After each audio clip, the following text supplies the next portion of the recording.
Okay, short video lang po ito, no? Ito po yung sali ng magandang balita, Biblia. Nakalagay dito ang 1,000 taon. Pero tutok po tayo sa verse 4. Ito po, biblical na biblical. At talagang naglabas ako ng talagang literal na Bible na libro, no?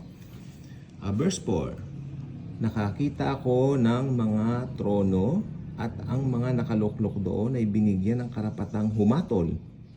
Nakita ko rin ang kaluluwa ng mga pinugutan dahil sa pagpapatotoo tungkol kay Jesus at paghahayag ng salita ng Diyos.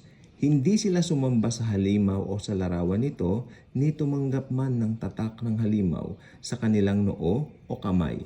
Binuhay sila upang magharing kasama ni Kristo sa loob ng 1,000 taon. Napakagandang verse po. Ito po ang katibayan na talagang pagpapapugot ng ulo ang tanging paraan upang makapasok ng langit during that time. Kasi sabi ko nga po, iba na po ang tinatawag na dispensation po rito. Kaya kung hindi ka dispensationalist at talagang naniniwala ka na yung Old Testament magkakaugnay sa New Testament, talagang magulo yan, no? At hindi mo mauunawaan ang talagang konteksto na gustong iparating ng Panginoon. Lalo na po ang mga audience ng mga Bible, ng mga tao dito ay iba't iba po. May mga Hudyo, may mga Hentil, tayo mga Kristiyano. At meron din po mga sinasabi dito patungkol dun sa mga bagay na hindi pa po mangyayari. So ito po siya. So ngayon tingnan natin sa, ayan uli.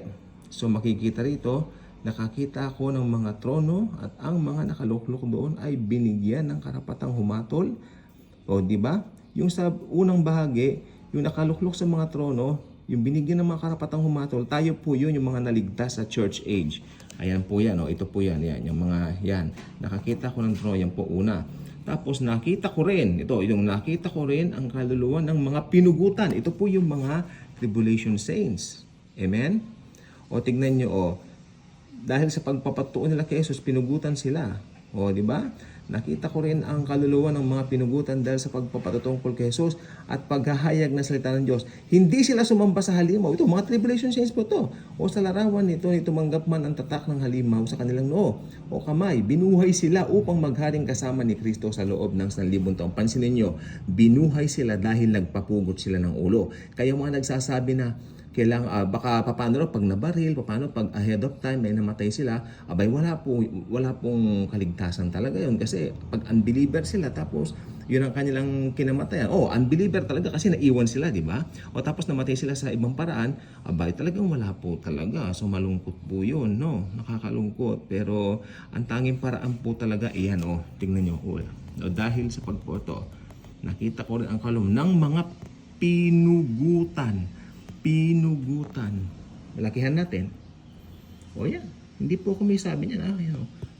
Pinugutan dahil sa pagpapatotoo tungkol kay Jesus. Okay? So ayan po ang tanging paraan ng pagpasok sa langit during the tribulation period. Kaya kung wise kang tao, ngayon pala magdesisyon ka na kay Jesus. Bye-bye.